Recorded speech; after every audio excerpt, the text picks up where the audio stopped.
नमस्कार, भारत अपडेट देख रहे हैं आप। मैं हूं आपके साथ सपना दीपक। देशव्यापी बुलेटिन का आगाज करेंगे।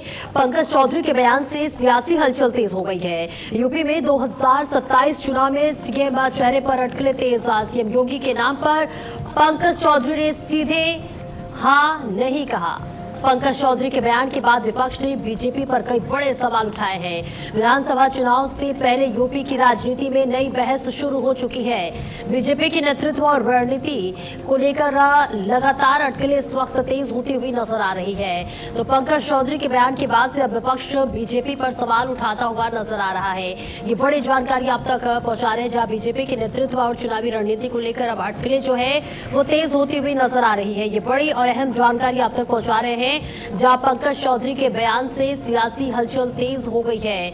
यूपी में 2027 चुनाव में मुख्यमंत्री के चेहरे पर अटकलें तेज हो गई हैं, जहां पर सीएम योगी के नाम पर पंकज चौधरी ने सीधे हाँ नहीं कहा।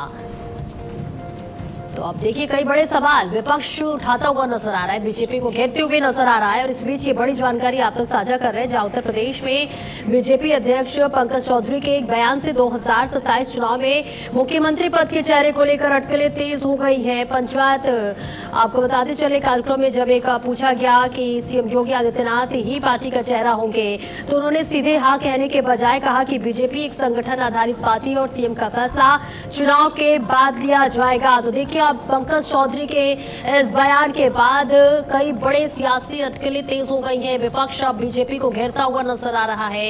एक कार्यक्रम के दौरान जब प्रदेश अध्यक्ष से पूछा गया कि मुख्यमंत्री का चेहरा कौन होगा, तो उन्होंने साफ साफ हाँ कहने से मना किया और कहा कि ये चुनाव के बाद तय होगा। जिसके बाद अब सियासी अटकलें तेज हो गई हैं, सियासी बयानबाजी तेज हो गई है। विपक्ष लगातार अब बीजेपी को घेरता हुआ नजर आ रहा है। आपको बता दें, विपक्षी दल इस बयान को भुनाने की कोशिश कर रहे हैं और अटकलें लगा रहे हैं कि पार्टी आगामी चुनाव में सीएम योगी के नाम को पीछे कर सकती है। 2024 लोकसभा चुनाव के झटकों के बाद बीजेपी ने पंकज चौधरी के नेतृत्व में नया संगठन खड़ा किया है और 2027 विधानसभा चुनाव में जाति व क्षेत्रीय समीकरण साधने के लिए नई टीम बनाई गई है। जिसके बाद पंकज चौधरी के इस बयान के बाद कई बड़े सवाल उठते हुए नजर आ रहे हैं। वहीं विपक्ष अब बीजेपी को घेरता हुआ नजर आ रहा है। तो उत्तर प्रदेश विधानसभा चुनाव 2027 से पहले भाजपा के प्रदेश अध्यक्ष पंकज चौधरी के इस बयान ने सियासी हलचल तेज कर दी है। इस बीच आपको बता दें कि कार्यक्रम के दौरान जब उनसे पूछा गया कि भाजपा आगामी चुनाव मुख्यमंत्री योगी आदित्यनाथ के चेहरे पर लड़ेगी, तो उन्होंने सीधे तौर पर इसकी पुष्टि नहीं की। उन्होंने कहा कि भाजपा एक संगठन आधारित पार्टी है और मुख्यमंत्री का फैसला चुनाव के बाद विधायक दल और इसके साथ ही पार्टी नेतृत्व द्वारा किया जाता है। आपको बताते चले कि कार्यक्रम में जब पूछे गए सवाल पर पंकज चौधरी ने कहा कि भाजपा संगठन आधारित पार्टी है, हम विचारधारा पर चलते हैं, ये कोई परिवादी नहीं है। ऐसे में पार्टी में सर्वोच्च नेता प्रधानमंत्री नरेंद्र मोदी हैं। प्रदेश में योगी आदित्यनाथ, नितिन नवीन, राजनाथ सिंह और अमित शाह जैसे बड़े नेता का नाम लिया। उन्होंने कहा कि हम सब मिलकर चुनाव लड़ते हैं और उसके बाद तय करते हैं कि मुख्यमंत्री कौन होगा। आप देखिए, उनके इस बयान के बाद राजनीतिक हलचल बढ़ गई है। राजनीतिक हलकों में कई तरह की चर्चाएं शुरू हो चुकी हैं और ऐसे में अब विपक्ष इस बयान के बाद से सवाल उठाता हुआ नजर आ रहा है। विपक्ष बीजेपी को घेरता हुआ नजर आ रहा है। तो इस बीच ये बड़ी जानकारी आप तक पहुंचा रहे हैं, जहां बीजेपी के प्रदेश अध्यक्ष ने इस बयान के बाद से एक तरह से कहे तो अब विपक्ष को एक मौका मिल गया है, जहां एक कार्यक्रम के दौरान प्रदेश अध्यक्ष से पूछा गया कि उत्तर प्रदेश का मुख्यमंत्री कौन होगा, तो उन्होंने सीधे सीधे मुख्यमंत्री योगी आदित्यनाथ का नाम लेने से मना कर दिया, उसकी पुष्टि नहीं की। उन्होंने कहा कि चुनाव के बाद नाम तय किए जाएंगे। अब देखिए, इस बयान के बाद सियासी हलकों में कई तरह की चर्चाएं जोर पकड़ ली है। विपक्ष इसे भुनाने की कोशिश कर रहा है। उन्होंने बताया है कि जो सर्वोच्च नेता है, जो बड़े पदों पे बैठे हुए हैं और इसके साथ ही तमाम बड़े नेताओं का उन्होंने जिक्र किया। उन्होंने कहा कि सभी मिलकर बताते हैं चुनाव के बाद कि आखिर मुख्यमंत्री कौन होगा। तो बड़ी जानकारी, जहां पंकज चौधरी के बयान पर अब विपक्ष घेरता हुआ नजर आ रहा है। और इस बीच अरविंद केजरीवाल ने भी इस पर प्रतिक्रिया दी है। उन्होंने कहा कि दिल्ली के पूर्व मुख्यमंत्री अरविंद केजरीवाल ने पूछा है कि आखिर कौन होगा।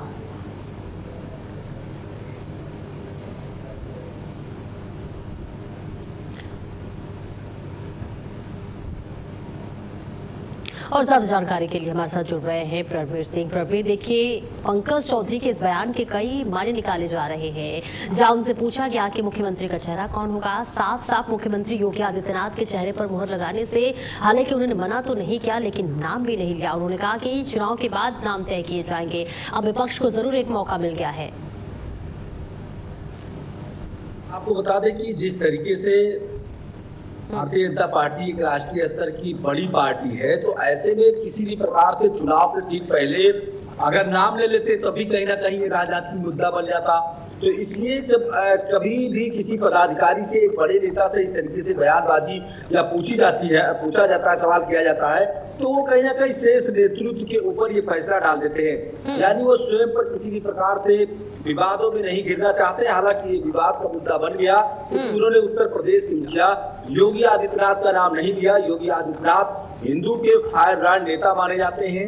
किसी भी प्रदेश में चुनाव हुआ वहां पर इनको एकदम जिम्मेदारी दी गई और कहीं ना कहीं इनको सुनने के लिए जिस तरीके से जनता उमड़ी, वो कहीं ना कहीं उत्तर प्रदेश के मुखिया योगी आदित्यनाथ का जो कर्म है, जो उन्होंने उत्तर प्रदेश को बनाया है, उत्तर प्रदेश को उत्तम प्रदेश बनाया है, उसकी कहीं ना कहीं देन है।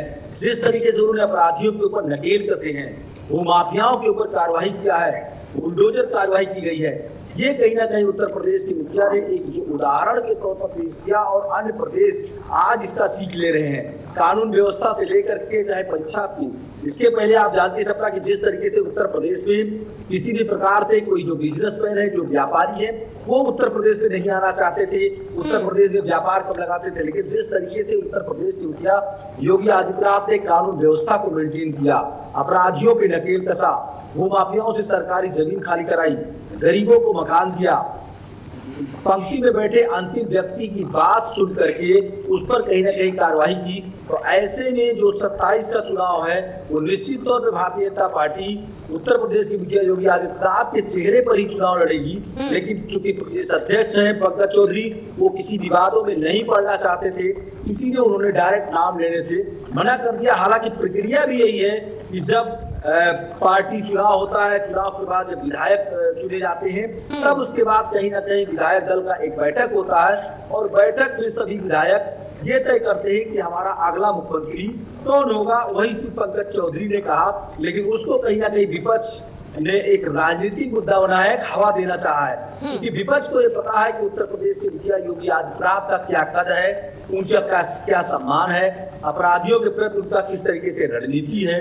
ये अगर कहीं तय कर दिया गया तो कहीं ना कहीं विपक्ष को 27 भी महंगा पड़ सकता है, क्योंकि विपक्ष तो चाहता है किसी भी प्रकार से फूट डालो और उसके बाद इसको राजनीतिक मुद्दा बनाओ, लेकिन विपक्ष को चाहिए कि वो अपने विकास कार्यों पर उसको ध्यान दे, उनके पार्टी के लोग क्या कर रहे हैं, उनके कार्यकर्ता क्या कर रहे हैं, उस पर विपक्ष को ज्यादा गौर देना चाहिए। हालांकि भारतीय जनता पार्टी का वो अपना पार्टी का तय है कि अपना समीकरण है कि वो किस आधार पर तय करेंगे कि कौन मुख्यमंत्री होगा, कौन उप मुख्यमंत्री होगा।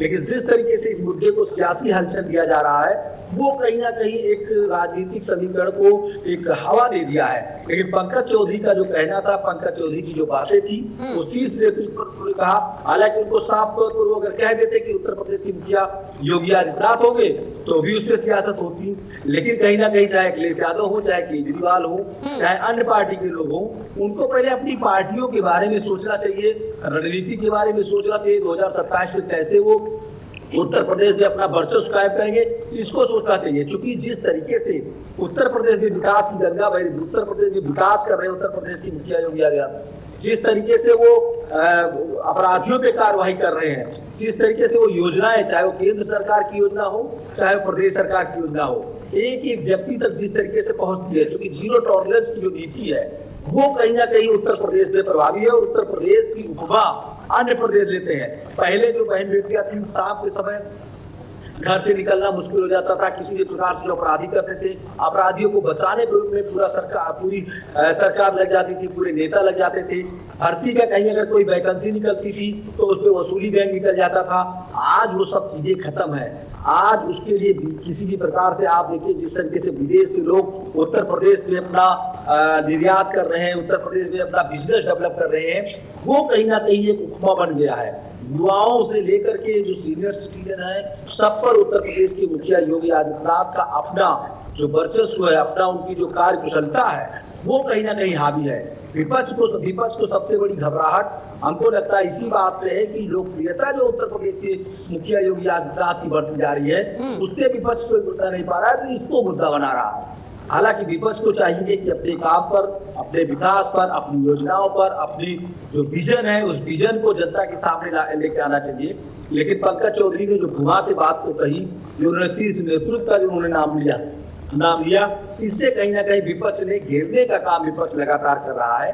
लेकिन उत्तर प्रदेश का जहां तक जो सूत्रों के अनुसार जो जानकारी है, जो पदाधिकारी बताते हैं, उसमें साफ तौर पर कि 2027 का चुनाव उत्तर प्रदेश के मुखिया योगी आदित्यनाथ के ही चेहरे पर लड़ा जाएगा, क्योंकि उनको किसी भी प्रकार से भारतीय जनता पार्टी का जो नेतृत्व है वो इग्नोर नहीं कर सकता है, क्योंकि उन्होंने जितना अपना कद बढ़ाया है जनता के बीच में, समाज के बीच में, अन्य प्रदेश के बीच में, ये बहुत बड़ी एक बात है विपक्ष के सामने। जी बिल्कुल प्रवीण, क्या लगता है कि आने वाले समय में भाजपा इस पर अपना रुख स्पष्ट करेगी? और इसके साथ ही क्योंकि देखिए अब कहीं ना कहीं विपक्ष को एक मुद्दा जरूर मिल गया है भुनाने के लिए।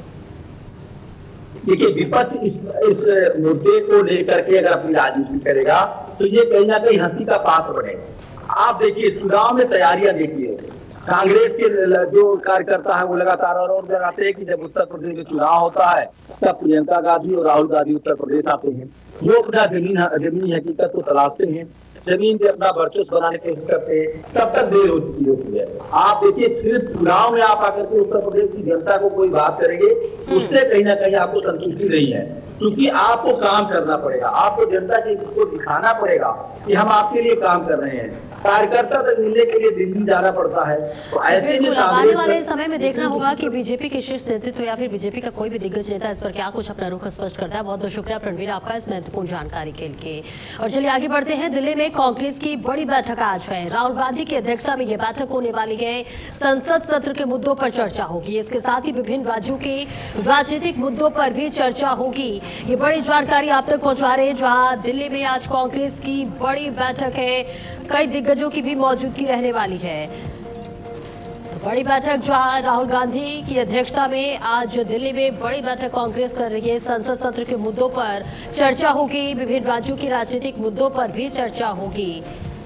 तो बड़ी खबर आप तक पहुंचा रहे हैं, जहां आज बेहद महत्वपूर्ण बैठक आज होने वाली है। कांग्रेस की बैठक करने वाली है, जहां दिल्ली में कांग्रेस की बड़ी बैठक होने वाली है। राहुल गांधी की अध्यक्षता में ये बैठक होने वाली है। संसद सत्र के मुद्दों पर चर्चा होगी। इसके साथ ही विभिन्न राज्यों के राजनीतिक मुद्दों पर भी चर्चा होगी। तो संसद के आगामी सत्र को लेकर नई दिल्ली में कांग्रेस की अहम बैठक आयोजित की जा रही है और पार्टी अध्यक्ष मल्लिकार्जुन खड़गे और लोकसभा में विपक्ष के नेता राहुल गांधी की मौजूदगी में रणनीति तैयार की जा रही है। इस बीच जिसमें आगामी संसद सत्र में महंगाई, बेरोजगारी और अन्य जनहित के मुद्दों पर राज्य सरकार को घेरने की योजना पर मुख्य रूप से चर्चा होगी। लोकसभा में विपक्षी नेता राहुल गांधी और कांग्रेस अध्यक्ष मल्लिकार्जुन खड़गे की अध्यक्षता में यहां पर विशेष रणनीति तय की जाएगी। आगामी संसद सत्र में सदन के भीतर सरकार की घेराबंदी करने, फ्लोर मैनेजमेंट और इंडिया गठबंधन के सहयोगी दलों के साथ समन्वय बनाने पर मंथन किया जाएगा, चिंतन किया जाएगा। तो ये बड़ी और अहम जानकारी आप तक साझा कर रहे हैं, जहां आज बेहद महत्वपूर्ण बैठक कांग्रेस करने जा रही है। आगामी संसद सत्र को लेकर कई विशेष रणनीतिक बनेगी, किस तरह से सरकार को घेरना है, कौन कौन से मुद्दे रहने वाले हैं, इस पर बातचीत की जाएगी। इसके साथ ही इंडिया गठबंधन के तमाम जो है नेताओं के तालमेल पर भी चर्चा होगी। तो बड़ी जानकारी आप तक पहुंचा रहे, जहां राहुल गांधी की अध्यक्षता में ये महत्वपूर्ण बैठक आज दिल्ली में हो रही है। तो संसद के आगामी सत्र को लेकर नई दिल्ली में कांग्रेस की ये अहम और बेहद महत्वपूर्ण बैठक आयोजित हो रही है। पार्टी अध्यक्ष मल्लिकार्जुन खड़गे और लोकसभा में विपक्ष के नेता राहुल गांधी की मौजूदगी होने वाली है, जिसमें इस बैठक में विशेष तौर पे रणनीति तैयार की जाएगी, जिसमें आगामी संसद सत्र में महंगाई, बेरोजगारी और अन्य जनहित मुद्दों के नाम पर राज्य सरकार को घेरने की योजना बनाई जाएगी और इस पर चर्चा होगी। इसके साथ ही आपको बता दें, लोकसभा में विपक्ष के नेता राहुल गांधी और कांग्रेस अध्यक्ष मल्लिकार्जुन खड़गे की अध्यक्षता में विशेष रणनीति तय की जाएगी। इसके साथ ही 2027 विधानसभा चुनाव को मद्देनजर भी ये बैठक बेहद महत्वपूर्ण बताया जा रहा है और कई विशेष पहलुओं पर बातचीत हो सकती है, कई तरह की चर्चा हो सकती है।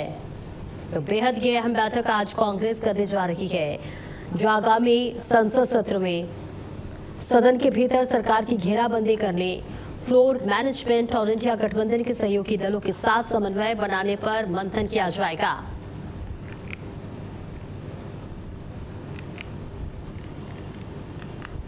नमस्कार। आज सुबह हम दिल्ली से उत्तराखंड आए। पंतनगर से अल्मोड़ा हमारी हेलीकॉप्टर की फ्लाइट थी। रास्ते में पायलट ने कहा कि मौसम बहुत खराब है और वो आगे नहीं जा सकता और हमें पंतनगर लौटना पड़ा।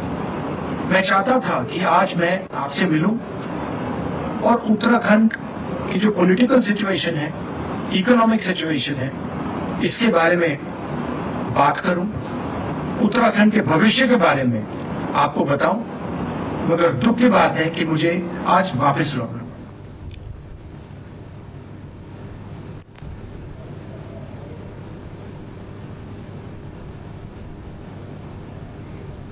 और एक और बड़ी खबर, जहां 2 दिवसीय दौरे पर वाराणसी पहुंचे उत्तर प्रदेश के उप मुख्यमंत्री केशव प्रसाद मौर्य।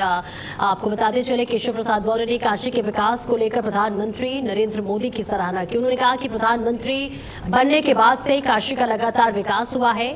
मौर्य ने बताया कि वरुणा और गंगा नदी पर करीब 25,000 करोड़ रुपए की लागत से बनने वाले एलिवेटेड रोड से शहर को जाम से राहत मिलेगी और पर्यटन को भी बढ़ावा मिलेगा। उन्होंने कहा कि बाबा काशी विश्वनाथ के दर्शन के लिए आने वाले श्रद्धालुओं की यात्रा अब और अधिक सुगम होगी और इसके लिए उन्होंने प्रधानमंत्री नरेंद्र मोदी का आभार भी व्यक्त किया है।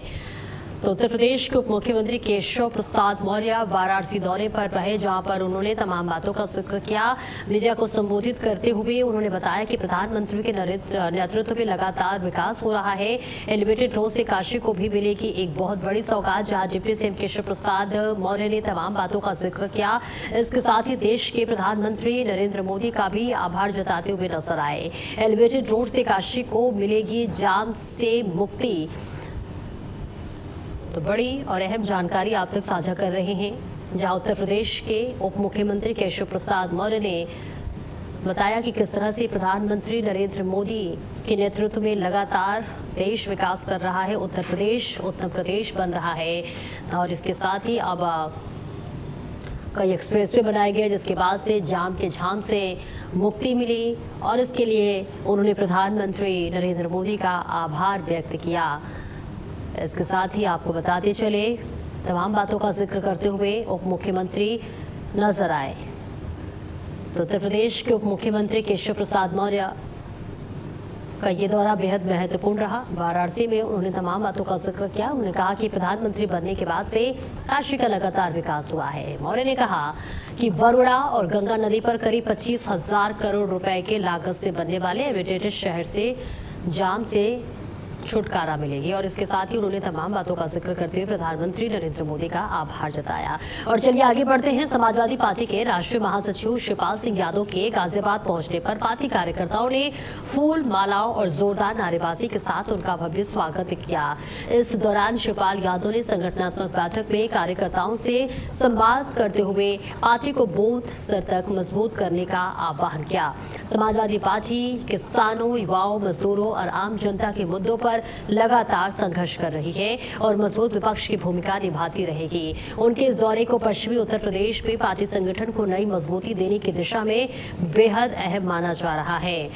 तो तस्वीर आप तक साझा कर रहे हैं, जहां शिवपाल यादव का कार्यकर्ताओं ने फूलमाला के साथ स्वागत किया। शिवपाल यादव ने संगठन मजबूत करने का संदेश दिया। इसके साथ ही आपको बताते चले कि सपा महासचिव शिवपाल यादव का गाजियाबाद दौरा बेहद महत्वपूर्ण रहा।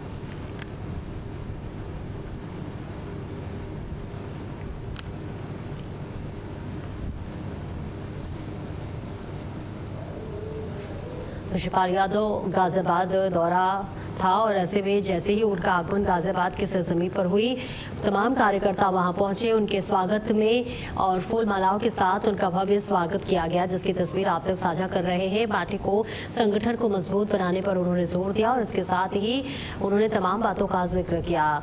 जैसे ही शिवपाल यादव गाजियाबाद पहुंचे, वैसे ही तमाम कार्यकर्ता उनका जोरदार स्वागत करते हुए नजर आए। फूल मालाओं के साथ उनका भव्य और जोरदार तरीके से स्वागत किया गया। इसके साथ ही शिवपाल यादव ने कहा कि किस तरह से संगठन को मजबूत बनाना है, पार्टी को मजबूत बनाना है, उस पर जोर देते हुए नजर आए। समाजवादी पार्टी, उन्होंने कहा कि किसानों, युवाओं, मजदूरों और आम जनता के मुद्दों पर लगातार संघर्ष कर रही है। और वही लखनऊ में एलजीए ने अवैध निर्माणों के खिलाफ बड़ी कार्रवाई करते हुए शारदा नगर स्थित होटल समादा के बेसमेंट में अवैध रूप से संचालित बैंक्वेट हॉल को सील कर दिया। ये कार्रवाई स्वीकृत मानचित्र के विपरीत निर्माण और अग्नि सुरक्षा जांच के दौरान मिली अनियमितताओं के आधार पर की गई। एलजीए के उपाध्यक्ष प्रथमेश कुमार के निर्देश पर प्रवर्तन जोन 2 के टीम ने अदालत के आदेश के बाद सीलिंग की कार्रवाई की और इसके साथ ही सुशांत गोल्फ सिटी, बिजनौर और मोहनलालगंज क्षेत्र में बिना मानचित्र स्वीकृत के बनाए जा रहे 3 अवैध व्यावसायिक निर्माणों को सील कर दिया गया। तो एलजीए का ये बड़ा और कड़ा एक्शन देखने को मिला है, जहां आपको बताते चले अवैध बेसमेंट में बैंक्वेट हॉल को सील कर दिया गया है। सीलिंग की ये बड़ी कार्रवाई की गई है। अदालत के आदेश पर एलजीए ने ये बहुत बड़ी कार्रवाई की है। तो तस्वीर आप तक साझा कर रहे हैं, जहां आपको बता दें कि जांच के दौरान मिली अनियमितताओं के आधार पर यह कार्रवाई की गई है। डी उपाध्यक्ष प्रथमेश कुमार के निर्देश पर प्रवर्तन जोन 2 की टीम ने अदालत के आदेश के बाद सीलिंग की कार्रवाई की है और इसके साथ ही सुशांत गोल्फ सिटी, बिजनौर और मोहनलालगंज क्षेत्र में बिना मानचित्र स्वीकृत बनाए जा रहे 3 अवैध व्यावसायिक निर्माणों को भी सील कर दिया गया है और ये कार्रवाई लगातार जारी रहेगी। और साथ ही एक सख्त संदेश और सख्त हिदायत भी कि अगर इस तरह की किसी भी तरह की कोई भी अवैध निर्माण पाया गया तो सीलिंग की कार्रवाई तय है और साथ ही न सिर्फ सीलिंग की बल्कि ध्वस्तीकरण की भी कार्रवाई हो सकती है। तो एलजीए का यहाँ देखिए बड़ा चाबुक चलता हुआ नजर आया है, जहाँ अवैध बैंक्वेट हॉल को सील कर दिया गया है। बेसमेंट में ये बैंक्वेट हॉल चल रहा था, जिसके बाद अब सीलिंग की ये बड़ी और अहम कार्रवाई हुई है, जिसे सील कर दिया गया है और इसके अलावा 3 और जो है संस्थान को सील कर दिया गया है। तो एलडीए ने ये बड़ी और अहम कार्रवाई की है और सख्त हिदायत भी दी है कि अगर अवैध कब्जा किया गया या अवैध निर्माण किया गया तो सीलिंग की कार्रवाई की जाएगी। तो अवैध बेसमेंट में बैंक्वेट हॉल को सील कर दिया गया और ये बड़ी कार्रवाई की गई है। और खबर आगरा के लोहाबंसी से है, जहां पर मकान का छज्जा गिरने से बड़ा हादसा हो गया। हादसे में एक महिला की मौके पर मौत हो गई, जबकि 3 लोग घायल हो गए हैं। पुलिस ने मौके पर पहुंचकर घायलों को इलाज के लिए अस्पताल में भर्ती कराया गया है, जहां पुलिस पूरे मामले में जांच पड़ताल शुरू कर दी है। तो आगरा में ये बड़ा हादसा हुआ है, जहां बताया जा रहा है कि मकान का छज्जा गिरने की वजह से एक महिला की मौत हो गई है। छज्जा गिरने से 3 लोग घायल भी हो गए हैं और घायलों को अस्पताल में भर्ती कराया गया है, जहां उनका इलाज चल रहा है। तो मकान का छज्जा गिरने की वजह से एक महिला की मौके पर ही मौत हो गई। बेहद दुखद ये घटना सामने आई है, जहां बताया जा रहा है कि इस घटना में 3 अन्य लोग भी घायल हो गए हैं, जिन्हें अस्पताल में भर्ती कराया गया है और उनका इलाज चल रहा है। तो फिलहाल ये तस्वीरें आपकी टीवी स्क्रीन पर, जहां छज्जा गिरने से 3 लोगों के घायल होने की खबर सामने आ रही है। जैसे ही ये हादसा हुआ वैसे अफरा तफरी मच गई। और इसी के साथ इस बुलेटिन में इतना ही। खबरों का सिलसिला लगातार जारी है।